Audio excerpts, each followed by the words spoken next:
Things just took a turn for the Edmonton Oilers as we have multiple crazy updates. Stay tuned, folks, and I mean multiple. We have multiple updates, both good and bad for these Oilers. You got to take the good and the bad in the Stanley Cup playoffs, but rest assured, these Oilers are on fire. All that more today on Oilers Digest, but 82.5% of you have not yet subscribed to the channel. I mean, the Oilers are on a roll, and why haven't you subscribed? I mean, for any and all Oiler news, this right here is the place to be with Oilers Digest. Now, without further ado, let's get right into these updates for the Edmonton Oilers. Banged up, but they are moving forward against the Dallas Stars in Game 3.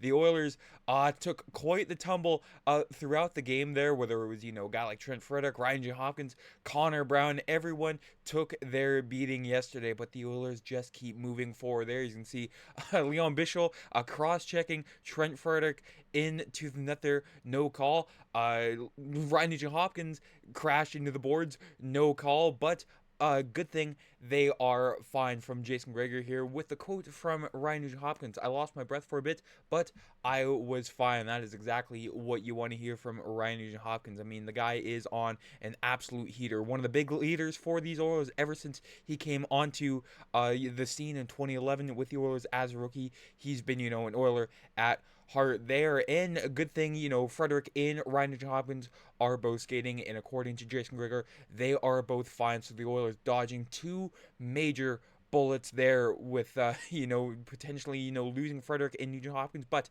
they are fine. But on the flip side, unfortunately, Connor Brown, after taking this hit up high from Alexander Petrovic, he will be out for Game 4 there due to what seems to be a concussion protocol. From Jason Gregor says Arvidsson is flying around practice, so that would be the guy coming in for Connor Brown. Said no Connor Brown on the ice. 1 + 1 = 2, and yes, he will not play tomorrow, and we could see Connor Brown out for at least a few games. Now, there are pros and cons to this situation here with Connor Brown. He's been dealing with what seems to be a foot injury after he blocked a shot in Game 5 against the Vegas Golden Knights. He's been missing morning practices. He's been very good enough to play in games. He hasn't quite lost a step yet, so it'll be nice for him to get some time off, for the Oilers to slot somebody fresh into the lineup, whether it be Victor Arvidsson or, God forbid, a guy like Jeff Skinner, but it'll most likely be Victor Arvidsson there, and it'll be, not like the biggest loss for the Oilers, but I mean, Connor Brown is 6th on the team in playoff goals there. I mean, the guy always, steps it up a notch when the calendar hits mid-April there, so Connor Brown, rest up, buddy. We will need you later on down the road there. You can see the Oilers lines without Connor Brown, or, he's got the triangle day to day, but again, it will most likely be a guy like Victor Arvidsson. But, when it comes to, Mattias Ekholm potentially returning, who knows if the Oilers will go, something like 11-7 there. I mean, I don't think they'd take Victor Arvidsson out if it was 11-7, but lots of question marks for Kris Knoblauch to answer, and he's keeping his cards close to himself in this playoff series there. Now, when it comes to that third line with Arvidsson and Adam Henrique in the playoffs there, I would have pulled up the regular season numbers, but I think, the playoffs makes a little more sense because, it's a different time of year, folks. It is a different time of year, and I mean, they've only played 11 minutes together, but I mean,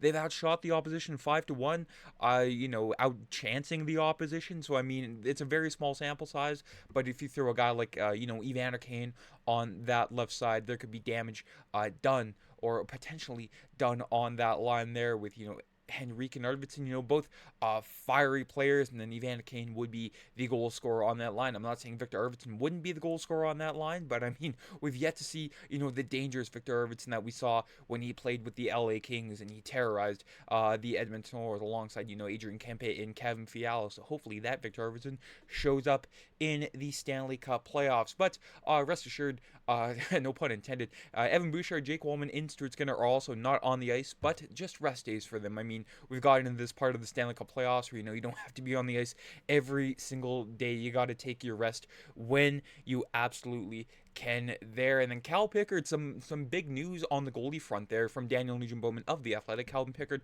was back on the ice with Oilers teammates this morning. He said he got hurt in the Tomas Hertl collision and knew it was bad. We all saw Tomas Hertl getting pushed onto Cal Pickard's leg there when Brett Kulak shoved him on there. And, he still finished the game in that Oilers overtime victory. So the heart in Calvin Pickard, it is just extraordinary, and he knew that injury was bad, but was running on adrenaline to finish the game. He hopes to back up Stuart Skinner in tomorrow's Game 4. He's asked many questions, but, Cal Pickard took the time to really reflect on how Stuart Skinner bounced back in this crease ever since Stuart Skinner took the reins from Cal Pickard in the Vegas series after Game 2 when he was hurt there. He says he's been awesome, but it's no surprise to me he always bounces back. Very impressive for a guy of his age. The mental hurdles, the adversity he's gone through, it's crazy in his first few years. I mean, the Edmonton media, the national media, all the casual fans, all the other teams around the other NHL fan bases, they've just been piling on Stuart Skinner all season long. So for Stuart Skinner to say, okay, you know what, this is what I'm really made of, and throwing it back in my face, especially too if you go back through all the videos where I criticized Stuart Skinner,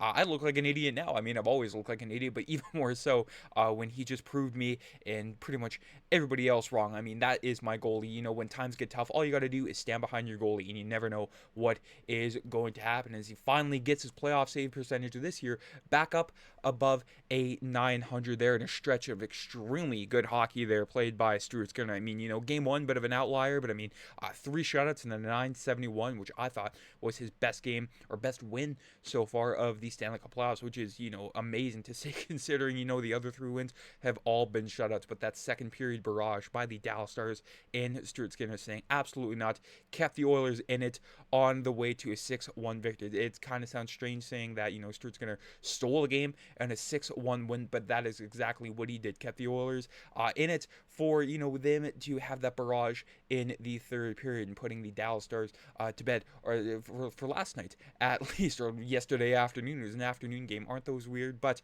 for the Oilers in Stuart Skinner, nowhere to go but up there. So to reiterate from Tony Broad there's a good possibility that Calvin Pickard will dress in backup tomorrow. Connor Brown is out for Game 4. Knoblauch is not ruling out either 11-7 or 12-6, but the main event, number 14, our Swedish Viking Mattias Ekholm. It is undecided if he will make his return in Game 4, and he is still day-to-day. He was officially listed as a scratch before warm-ups in Game 3 yesterday. We all had, that glimmer of hope that, hey, maybe he could return in Game 3, but yet to see if he will even make his return tomorrow in Game 4. And then Bob Stauffer a few days ago said, if we were going to see him in this series, it'll be either Game 5 or Game 6. So the Staff father may be proven right later on in this series there. But Mattias Ekholm is feeling great. Says his return, I think it's going to be soon. Whether it's tomorrow or the next game or whatever it is, I'm happy with my body and the way I feel.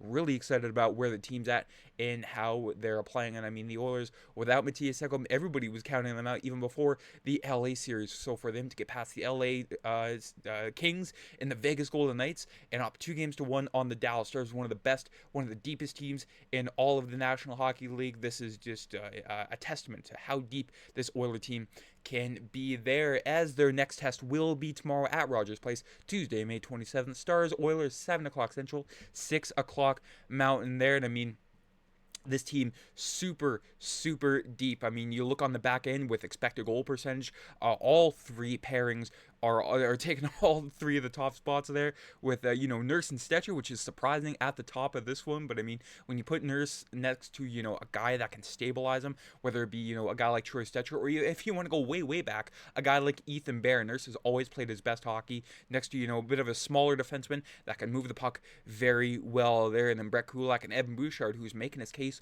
for a Conn Smythe Trophy bid. Who knows with Evan Bouchard, and then Jake Wallman and John Klingberg. So this Oiler team are proving all of the doubters wrong here, not just on the defensive side, but the top 3 lines for the Oilers, a mix of the 3 lines. You can see there, McDavid, Draisaitl, Perry, Kane, Nugent-Hopkins, and Hyman, which had a fantastic game yesterday. And then, Hyman, Nugent-Hopkins, and McDavid yet again. So you can see McDavid twice on that list there, but Kris Knoblauch likes to spread the love around when it comes to McDavid in that top 6 there. Now for the Oilers, I mean, it's game 4, and you know what that means. Mr. Game 4 himself, Stuart Skinner, gets the start tomorrow, and you can see that fantastic record in game 4 is 5-0 with a 1.32 goals against average, a 9.53 save percentage, and 2 shutouts. So, all the cards are in the Oilers' favor tomorrow night. Stuart Skinner, when he reaches that game 4 to game 7, area of the series, that's when he really turns it on. We saw him turn it on in game 3 yesterday, so we got that party started very, very early. But that is it for today's video.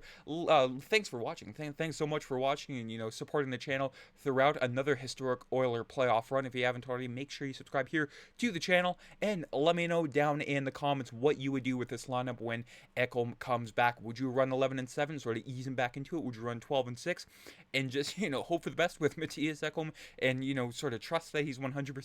I'm very interested to see what all the armchair coaches, including myself, have to do with this Oiler lineup. But folks, enjoy the rest of your Monday, start of a brand new week. Take care. I'm Matt.